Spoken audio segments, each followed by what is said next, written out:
this, it felt like the whistle could have gone a second before it did even. And really, it's all on Briscoe how he didn't score there. Like I say, it was hilarious, and it was actually, good of Leeds to finally make the pressure tell, but not quite.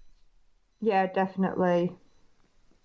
Griffin's involvement in the first half, first his assist and then his try. I mean, we can make the analysis easier by saying that Conrad Hurrell's defensive efforts were not the greatest in this game, but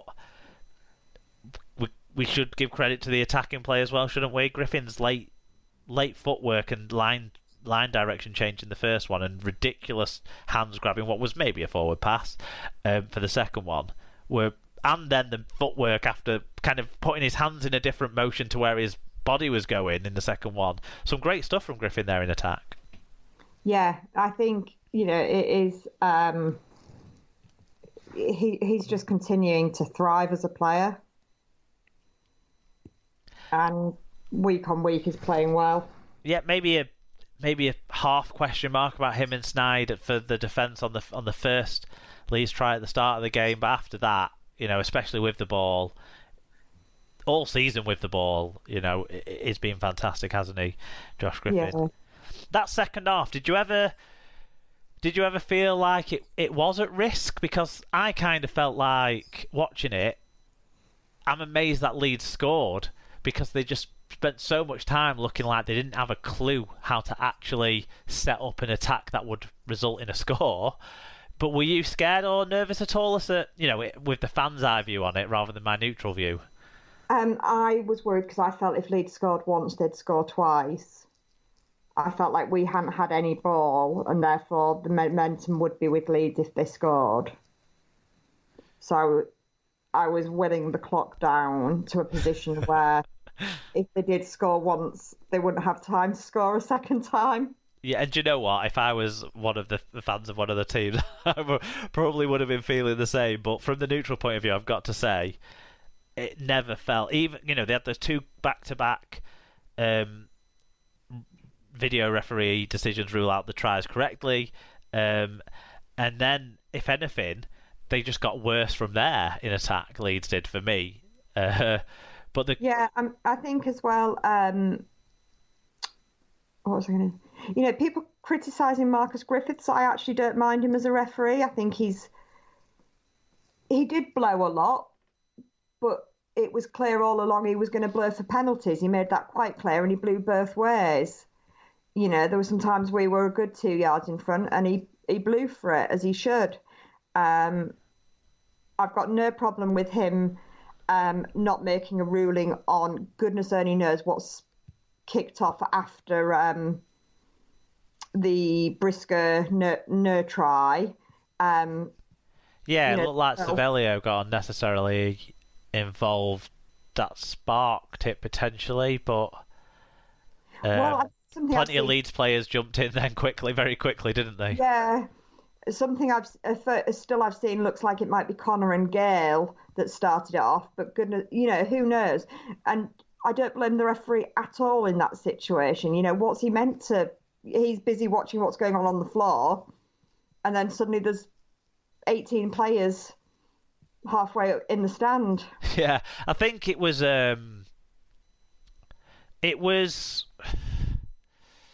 It felt like a real boiling point, didn't it? And actually, nothing malicious really came that much either side of it. So probably, like you say, he diffused that appropriately, and maybe even without having to brandish cards, took some control there, because possibly the game wasn't fully in his control for most of it. But you get that sometimes in tough conditions, two frustrated sides, frustrated with their own performances in those and also their ability to perform in those sorts of conditions. Relatively junior referee, you're gonna see that sometimes, aren't you? But I think he managed to regain their respect at that point. Yeah, and he spoke to both captains, and I thought what he said to both captains was, was great. You've got people that think that they can rule the game. Well, I'm in charge, and I'll show you if you continue like this. Yeah, and I mean, there were a couple of decisions that I think questionable, but I don't think there was anything in that made it a bias one way or another. And I think sometimes there's difficult ones to referee. The one that maybe drew a bit of chat, certainly from the lead side of it, was the one that led to a goal line dropout. I think actually just before the Griffin try, maybe, but I can't remember exactly where it came in the game. Maybe, but it was in the build up to one of the tries scored where Tumavave pushed Myler back over the line for a dropout. And what we've traditionally seen, isn't it, that is if a player's down, when you touch him, that's the play stopped. And actually, Tumavave looked like he went to lift him. And if he'd have lifted him back into the in goal, it would have been a penalty. But Myler never actually left the floor, so I think Tumavave either changed what he was doing or got away with it somehow, just pushing him instead. And if in your contact the momentum takes him into the in goal, I think that's a different kettle of fish. And I think that's why it wasn't giving us a penalty. But because we could all see that he probably tried to lift him, we probably thought it should have been a penalty. So it's just one of them ones that the referee feels it as it went was more the contact slid him into the in goal with momentum rather than he lifted him into the in goal, and so fair shout. I think take the referee's judgment on that. Equally, there's the Danny Houghton break where Josh Reynolds was taken out. Exactly, yeah. Should that not have been a yellow card for Gale? It was, wasn't it? Yeah, for taking the player out. See, I thought I was 50-50 on that one. You could see why it would have been given because there's certainly no argument there was a huge element of professional foul in it. But at the same time, I don't even know if Houghton was looking to pass the ball. So, and there was lots of Leeds defenders other than Gale that were involved in the mix there that would have stopped any try, I think. So it's almost like, how much did the foul play change the outcome? I don't know that it did. So. No, but as you said, there were potential calls both ways that weren't given. But then is that not what you expect when you watch a match that you're going to have, decisions both ways that you disagree with? Yeah, and I think or that you can pick out as both were close calls. Both probably should have gone the way that they didn't go. And because that's normally what we see, but at the same time, I don't think it had any bearing on the outcome or the result because Hull FC's defence was outstanding and Leeds' attack was diabolical. Yeah, we need to sort our attack out ahead of next couple of weeks. Well, St Helens coming up twice in a row, and we'll chat more about that later on, won't we? But any final thoughts on this Hull FC win? Another Hull FC win in the rain at Leeds. We were there for the last one last year. Yeah. No, I think I think having Beretta on the bench was a better option than having Cam Scott on the bench. It certainly worked out with the way that the injury fell, and he gave a bit of energy, didn't he? I thought Fanua was poor, actually. I don't think he had much positive involvement in the game in any case. Yeah, I think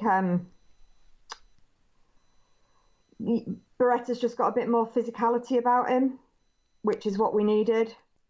As long as it's not flying in for tackles.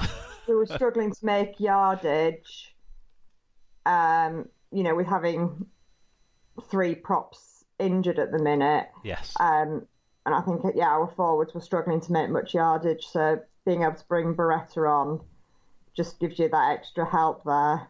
Of course, yeah. Right, let's move on to the standings then, Sarah, shall we? Do you want to give us the standings? Yes. So Wigan now are the only 100% side on 7 from 7. St Helens and Catalans both sit on 85% behind last year's league leaders. Warrington and Hull FC are on 64%, then Castleford made up the top 6 on 57%.